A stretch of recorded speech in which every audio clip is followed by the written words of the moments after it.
Mayroon ditong folding bike na collector items mga kabikers dito sa Doros Bikes Caloocan. Sa mga collector ng bikes, baka isa ito sa mga hinahanap nyo. Mayroon po dito sa Doros Bikes. Rare na to o endangered species na to. Collector items na bikes mga kabikers. Okay, yan, folding bikes to. Ayan,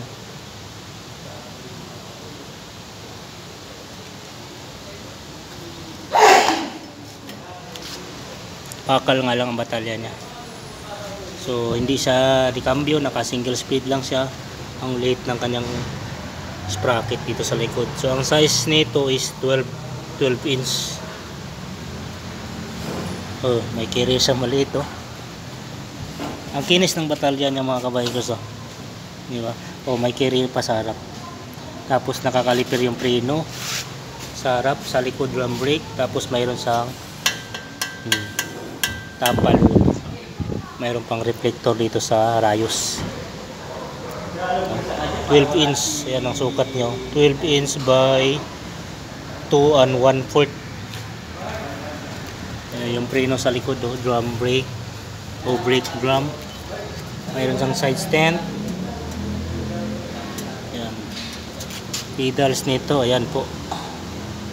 So crankset niya bakal pa rin.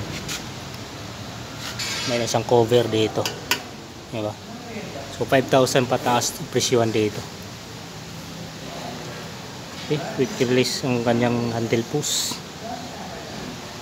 Mayroon pang isa. Ganun din ang size, 12 inch din ang size. Nakakaliper din yung preno. Ayan. Pero alloy. Tapos mayroon, ano ba to? Shock talaga to.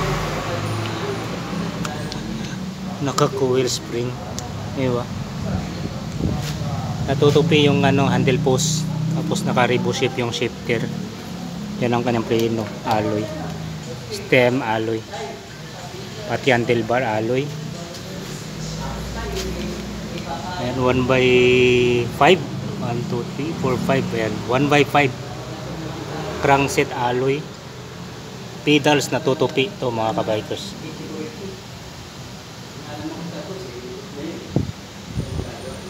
Yan, nakakaliper din yung preno sa likod. Pulsos pala to. Ayan oh, may suspension. May rear suspension. MTV Cherokee. MTV Cherokee. Coleman ng saddle. Oh, yeah. Itong kulay red, yan, transit folding 12 inch pa rin to. Yung mugs nito plastic lang, bikers oh. Nakakaliper yung preno. May interior to ah. Plastic kasi yung yun, yung rims niya o mugs. Yan, mayroon siyang crank. Sulit pa naman ang preno, kapit na kapit. Pero bakal pa rin ang batalya niya. Yan, folding siya. Tapos single speed. Ayan. Drum brake. Saddle okay, walang issue. Ayan, dami nitong joint. May joint dito, may joint dito. Tapos dito ang ano niya, pagka itupi mo, bakal nga lang siya.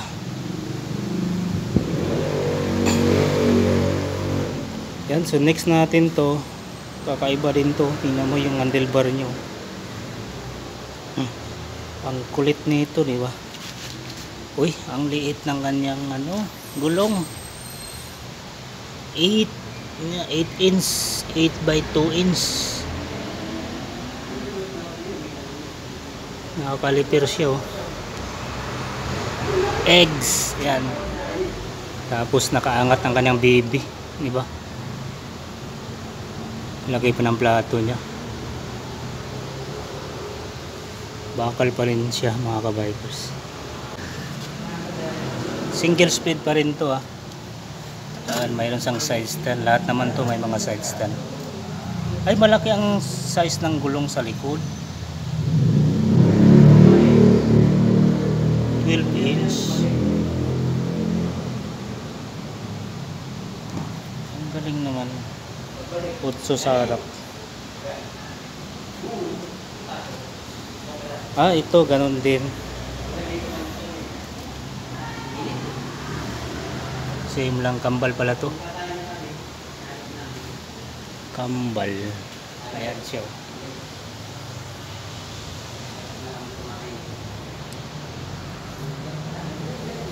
Yan, collector items mga kabikers. Baka may naghahanap na mga collector items dito. So pwede kayong pumunta dito sa Doros Bikes. Ayan. So yung exact location nasa screen mga kabikers. Hanapin nyo lang si Ma'am Jane. Isa sa in charge po dito. Okay, so ulitin ko lang yung presyo, 5,000 pataas. So siyempre hindi mawala po yung discount dito. Okay, so hanggang dito na lang mga kabikers, kasi ano lang naman to, 5 items lang naman to, yung mga collector items dito. Ayan. Alright, so hanggang dito na lang. See you on my next video and ride safe.